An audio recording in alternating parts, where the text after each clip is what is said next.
War is simply politics by another name. When diplomacy wears a uniform, nations don't fight because they are emotional. They fight because behind every move is a calculation of fear, ego, dominance, and survival. Throughout history, war has rarely been the result of spontaneous rage or irrational emotion. Instead, it emerges as a cold, strategic continuation of political aims when words fail and pressure reaches a breaking point. Leaders do not wake up and choose destruction out of fury. They are forced, by the mechanics of power, to act in defense of position, reputation, or legacy. The battlefield is merely the place where negotiations turn violent. Fear, first and foremost, is a critical driver. No nation wants to be vulnerable. The possibility that an enemy may grow stronger, more influential, or more technologically advanced often triggers preemptive strikes or militarized deterrence. Iran's nuclear ambitions, for instance, aren't solely about power. They're about protection. The memory of war, sanctions, and international isolation has carved deep anxiety into its national psyche. On the other hand, Israel's doctrine is built around the fear of annihilation. Surrounded by historic adversaries and haunted by the trauma of genocide, it has cultivated a survival-first strategy where striking first is safer than waiting. Then comes ego. Nations, like individuals, have identities, reputations, and pride. No country wants to appear weak. To back down in the face of provocation is to risk losing status and influence, both internally and globally. For authoritarian regimes or democracies alike, leaders are often prisoners of their image. They cannot afford to look passive, lest their enemies grow bolder and their people grow doubtful. Every decision is filtered through this lens of perceived strength. The need to save face can lead to war even when peace is possible. Dominance is not just a desire, it's a strategy. Regional hegemony offers economic benefits, ideological influence, and strategic control. Iran wants to extend its reach through the Shiite crescent, Hezbollah in Lebanon, militias in Iraq, the Houthis in Yemen. Israel, in contrast, aims to maintain absolute military superiority in the region, using intelligence, precision strikes, and diplomatic leverage to contain Iranian expansion. These are not emotional acts. They are structured blueprints for long-term power. And then there is survival, the raw instinct that underpins every nation-state's existence. To survive means to adapt, but sometimes it also means to confront. When a threat is seen as existential, negotiation becomes irrelevant. The enemy is not someone to talk to, but to eliminate or contain. This mindset doesn't just come from government halls.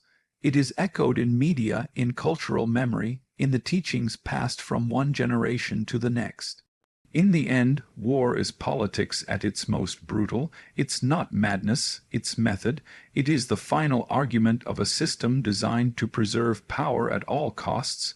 To understand modern conflict, we must look beyond explosions and bloodshed and study the deeper psychology of state behavior. Behind every missile is a motive, behind every casualty a calculation. Israel and Iran are not just two countries clashing. They are two ideologies at war, one rooted in historical trauma and technological supremacy, the other forged in revolution, resistance, and regional ambition. At the surface, the conflict between Israel and Iran appears to be a geopolitical standoff: missiles, sanctions, nuclear programs, and cyber warfare. But beneath the military and political maneuvers lies something far deeper, an ideological confrontation that shapes their identity, behavior, and long-term objectives. This is not merely a regional power struggle. It is a war between two fundamentally different worldviews. Israel's ideology is shaped by its history, specifically its trauma.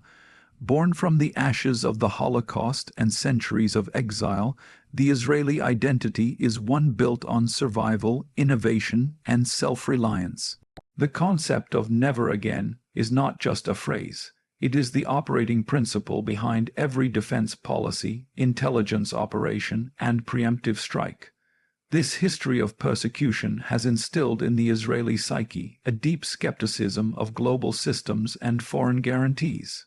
As a result, Israel has prioritized building technological supremacy, especially in cyber warfare, intelligence gathering, and air defense systems. It doesn't just want to survive, it wants to be so advanced, so unpredictable, that no enemy would dare to challenge it. Its ideology is rooted in existential security, but also in the belief that strength must be shown, not promised.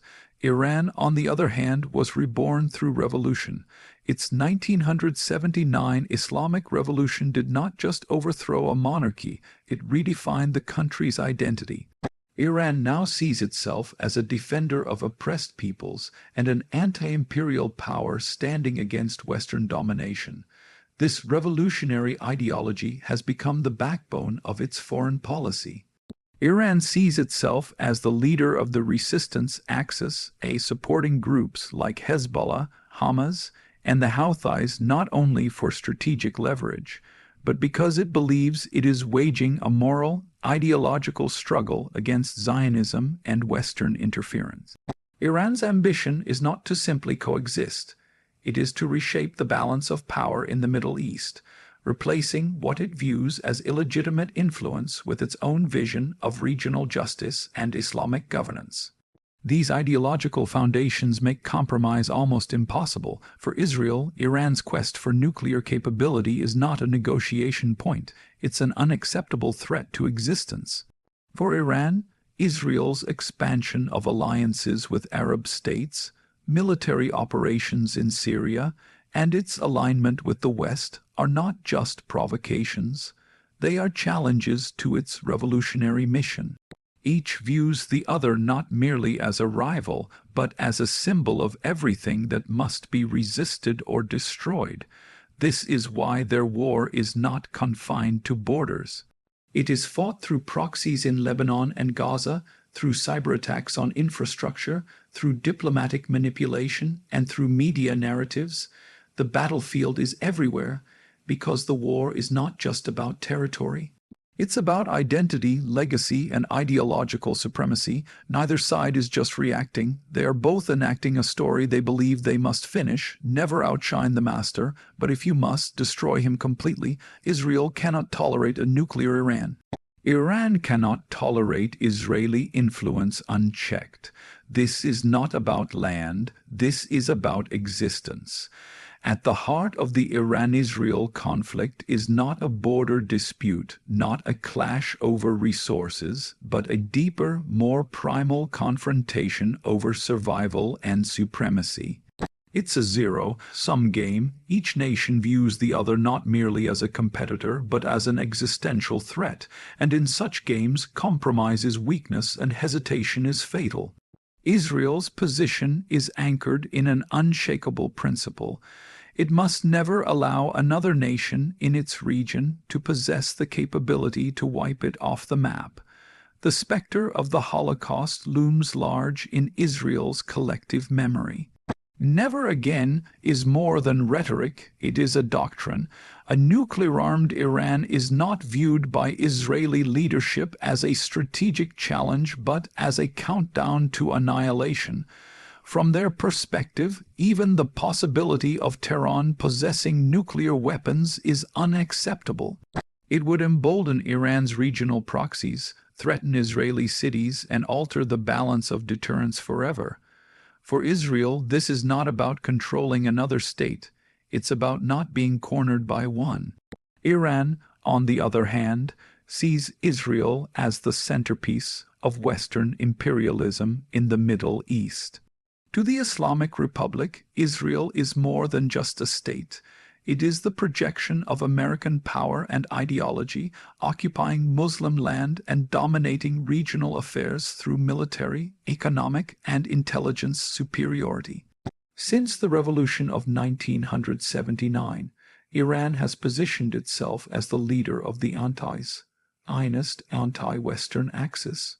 allowing Israel to operate freely in the region, striking at Iranian targets in Syria, building ties with Gulf nations, sabotaging nuclear facilities, represents not just tactical losses, but ideological defeats.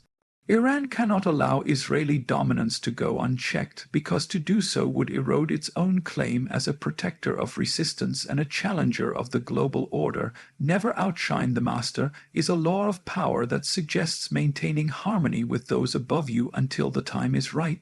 But once the ambition to overtake arises, the law turns ruthless, destroy completely or risk being destroyed. This is the dynamic now at play.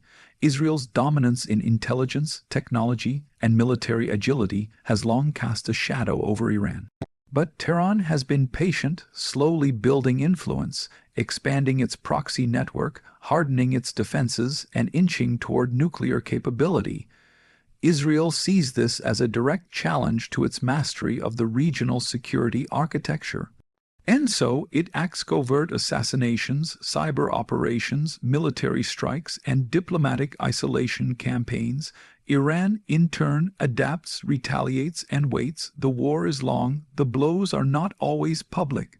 But the objective is clear for both: remove the other's power to dominate. This is not a battle over Gaza or Syria or the Strait of Hormuz. These are merely fronts in a larger war. It is a war of narratives, deterrence, and survival. One must prevail not because of greed or pride, but because each believes the other's unchecked rise spells its own downfall. Timing is the ultimate weapon. Iran strikes through proxies, silently building pressure. Israel strikes when the world's attention is split. Every move is a chess play in shadows. In the complex theater of geopolitics, raw power is only one part of the equation. Timing, the precision of when to act, is what truly determines victory or failure. Iran and Israel, locked in a long-term confrontation, have both mastered the art of strategic timing. Every missile, every cyber attack, every diplomatic maneuver is calculated to inflict maximum impact with minimum backlash. This is not random conflict, it is deliberate, sequenced, and deeply psychological. Iran understands the power of indirect warfare. It rarely acts through open confrontation. Instead, it uses a patient, long-game strategy, arming and supporting proxies like Hezbollah in Lebanon, the Houthis in Yemen, and Shiite militias in Iraq. These groups allow Iran to exert pressure without drawing direct retaliation on its own soil. A drone strike here, a rocket barrage there, it's a slow, suffocating pressure campaign, and Iran knows when to tighten the noose. It acts when the international community is distracted, when elections occupy the U.S., when oil prices spike, or when other global crises dominate headlines. This enables Iran to shift realities on the ground without triggering unified backlash. Israel, on the other hand, is a master of short, sharp shock. It strikes fast, often without warning, targeting scientists, facilities, weapons convoys, and missile stockpiles with surgical precision. But Israel doesn't strike randomly. It waits for the perfect window. When global media is distracted, when the United Nations is bogged down in other crises, when regional powers are preoccupied, Israel moves. Its goal is to hit hard, deny the enemy time to regroup, and avoid the spotlight that could trigger diplomatic pressure. Timing allows it to act with impunity, often denying involvement until the dust settles. This shadow war relies on misdirection and manipulation. Both nations use information warfare, leaking, deceiving, and framing events to shape perception. A strike may be planned not just for physical impact, but to coincide with negotiations, to influence talks, or to force a political hand. The real battlefield is not just land, it is narrative, and narrative is all about timing. Every move by Iran and Israel is not just about the present moment, it's about positioning for future advantage. Iran may delay a response for weeks, months, even years, waiting for the moment when retaliation will be most damaging and least expected. Israel might tolerate low-level threats for extended periods, biding time until it can strike a decisive blow that cripples an entire network. In this game, reacting too soon is weakness, moving too late is disaster. The clock, not the cannon, dictates who controls the battlefield. It's not just about how strong your punch is, it's about when you throw it. And in the shadows of this war, both Iran and Israel are watching the clock with deadly patience, waiting for the moment when their next move becomes checkmate. Perception is stronger than truth. Iran feeds its narrative to the region, we are the resistance. Israel counters with media, alliances, and intelligence dominance. The real war is not just in the desert, it's in the mines. In the age of information, power is no longer measured solely by bombs, borders, or battalions. It is measured by belief. If people believe you are winning, you are. If the narrative is in your favor, even defeats can be framed as victories. Both Iran and Israel understand this fundamental truth, and each has mastered the art of psychological warfare in their own way. Iran positions itself as the eternal resistance, the voice of the oppressed, and the defiant challenger of Western and Zionist dominance. This narrative is not just for show, it is central to its identity. Iran's leaders present themselves as protectors of Palestine, as supporters of Muslims under occupation, and as champions of sovereignty against imperialism. Through satellite TV, religious speeches, cultural outreach, and a network of sympathetic clerics and influencers, Iran broadcasts its message across the Arab and Islamic world. The image it seeks to create is not that of a belligerent state, but of a righteous movement. When Iran funds Hezbollah or the Houthis, it is not framed as terrorism, it is portrayed as resistance, as moral obligation. To many across the region, Iran is not the aggressor, but the defender of dignity in a world manipulated by Western interests. Israel, meanwhile, counters with an entirely different playbook. It knows that legitimacy, alliances, and public trust are built not only with power, but with perception. Its intelligence agencies, cyber capabilities, and media networks are part of a larger psychological strategy to appear invulnerable, omnipresent, and morally justified. Israel constantly reminds the world of its democratic values, its scientific breakthroughs, and its existential threats. It frames itself as the only stable, rational actor in a chaotic region. When it strikes targets in Syria or eliminates Iranian operatives, it rarely confirms involvement, but always ensures the right people get the message. The goal is deterrence through mystique. Israel also uses its alliances to reinforce its image. Peace agreements with Arab states, joint military drills with Western powers, and high-tech collaborations all serve to show that Israel is embedded in the global system. In contrast, it seeks to isolate Iran, painting it as a rogue state, a threat to stability, a hidden hand behind regional chaos. But beneath the surface, both countries are locked in an invisible war of influence. Every speech, every leak, every image of a missile or martyr is designed to sway minds. Victory isn't just declared, it's crafted. Perception determines public reaction, international response, and internal morale. If Iran can make the world believe it is rising, it wins. If Israel can convince the world it is unshakable, it wins. Truth is often buried beneath carefully constructed illusion. In this theater of perception, facts are just the raw material. The real weapon is the story you tell, and who believes it. Control the options, get others to play with the cards you deal. The U.S., Russia, China, Gulf nations, all pawns and players, Iran and Israel manipulate the board, dragging the world closer to the edge.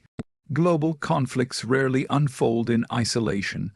What appears to be a localized confrontation often becomes the arena for superpowers and regional actors to assert influence, extract leverage, or test red lines.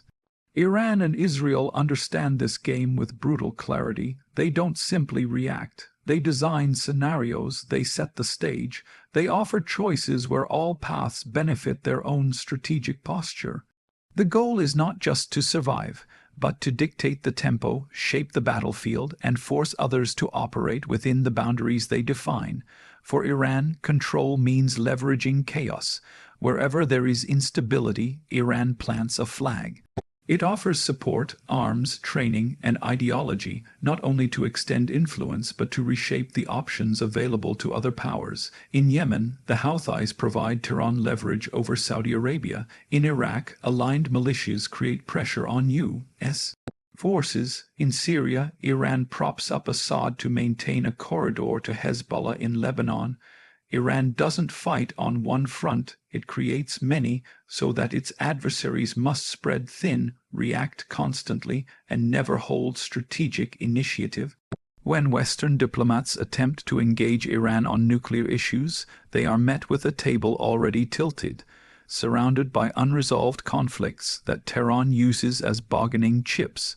Israel, meanwhile, controls through precision. Its influence lies in timing and selectivity. It doesn't sprawl like Iran, it sharpens. Israel strikes when no one expects, with methods that force others to either follow or freeze. Cyber attacks on Iranian nuclear facilities, targeted assassinations, sudden alliances with Gulf nations under the Abraham Accords. Each move recalibrates the game.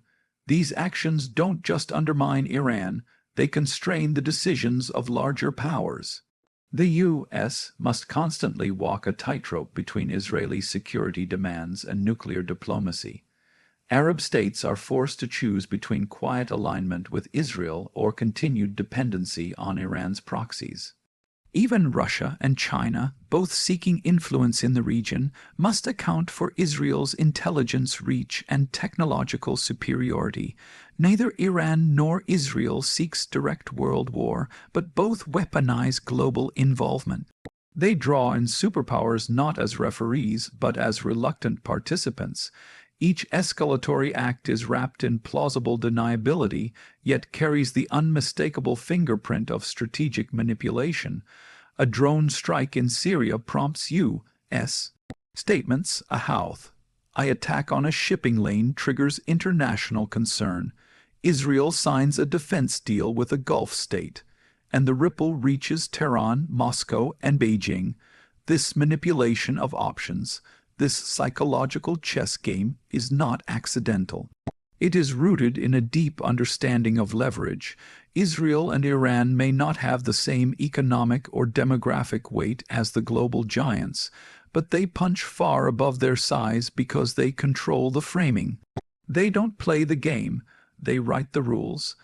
And as tensions rise, the rest of the world finds itself navigating a board neither designed nor controlled, inching closer to a cliff drawn by two nations who refuse to fold. Isolation is death. Both powers understand alone they die. Iran nurtures the axis of resistance. Hezbollah, Houthis, militias. Israel tightens its alliances. America, Abraham Accords, intelligence web. Power is not self-contained. It's a network. In today's strategic landscape, survival does not come from strength alone. It comes from connection. The era of the lone superpower is over. Nations that thrive are those embedded in networks of influence, resources, ideology, and military support. Iran and Israel, despite being bitter adversaries, share a foundational understanding. Isolation is fatal. Neither can afford to stand alone because in a multipolar world, the real war is won by coalitions, not countries. Iran has mastered the art of asymmetric coalition building.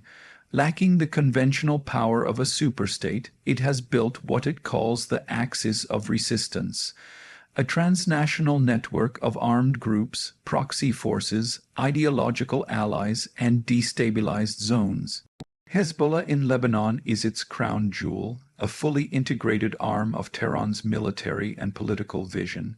In Yemen, the Houthis operate not just as rebels, but as strategic leverage against Saudi Arabia and the Red Sea. In Iraq and Syria, Iran supports a web of Shiite militias that provide territorial influence, battlefield experience, and deterrence against U.S. or Israeli moves, but this is not simply about military support, it is about ideological loyalty. Iran positions itself as the vanguard of anti-imperialism, of Islamic resistance, and of revolutionary sovereignty. This ideology binds the network together, ensuring its survival even when Iran itself faces sanctions, sabotage, or strikes. Tehran understands that as long as its proxies exist and operate, it is never truly cornered. Its power lives outside its borders. Israel operates in a more formal but equally strategic fashion. It does not create militias. It creates strategic dependencies. Its relationship with the United States is more than diplomatic, it is infrastructural. Shared weapons systems, intelligence cooperation, and joint defense initiatives ensure that Israel remains central to American interests in the region. And through the Abraham Accords, Israel has expanded this network into the Arab world, forming quiet alliances with the UAE, Bahrain, Morocco, and others. These deals are not just symbolic, they create shared enemies, mutual intelligence exchanges, and economic interdependence. Israel's strength lies in its ability to plug into the global system while maintaining military autonomy. It provides cybersecurity, intelligence, medical innovation, and energy technology to allies, becoming indispensable in ways beyond the battlefield. This soft power makes it harder for adversaries to isolate or delegitimize Israel, no matter the headlines or UN votes. It operates in a cloud of interconnected value. Both Iran and Israel know the lesson history has written in blood. Isolated powers are vulnerable, no matter how strong. Saddam Hussein learned it, Gaddafi learned it, Ukraine too learned it in 2014. Power today is a network. Influence travels faster than tanks. Missiles can be intercepted, but alliances, when deeply forged, are harder to break. Iran arms its ideology, Israel arms its diplomacy. Both build webs because they know the one who stands alone falls first. The greatest wars are won before a sword is drawn. What you see today, missiles, drones, threats, that is the final act. The war began long ago, in documents, treaties, assassinations, sabotage, and seduction. You're watching the reveal. The real strategy was hidden in plain sight. When nations go to war, the visible violence, explosions, invasions, retaliations, is merely the surface. It is the symptom, not the cause. The real battle unfolds in secrecy, often years before the first shot is fired. Iran and Israel's current confrontation is not a sudden flare-up. It is the culmination of decades of maneuvering, espionage, influence, and deeply calculated moves that shaped the battlefield before anyone saw a drone in the sky. Iran's strategy was never about a conventional military confrontation. It was about resilience through reach. Long before ballistic missiles were rolled out in Tehran's parades, its Revolutionary Guard was embedding itself across the region, arms shipments disguised as aid, advisors posing as diplomats, underground tunnels, nuclear ambitions masked under civilian programs. Every step was a move on the invisible chessboard, carefully played under the radar. Iran courted nations under sanctions. It built financial pathways outside SWIFT. It trained militias that would act not just as fighters but as long-range political tools. Its leaders spoke in sermons but planned in shadows. Iran's war began with ideology, weaponized through patience.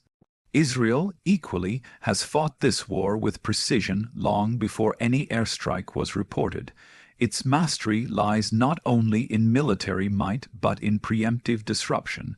Where Iran builds, Israel breaks. The assassination of nuclear scientists in broad daylight, computer viruses like Stuxnet designed not to destroy cities but centrifuges, entire operations carried out not with bombs but with brains.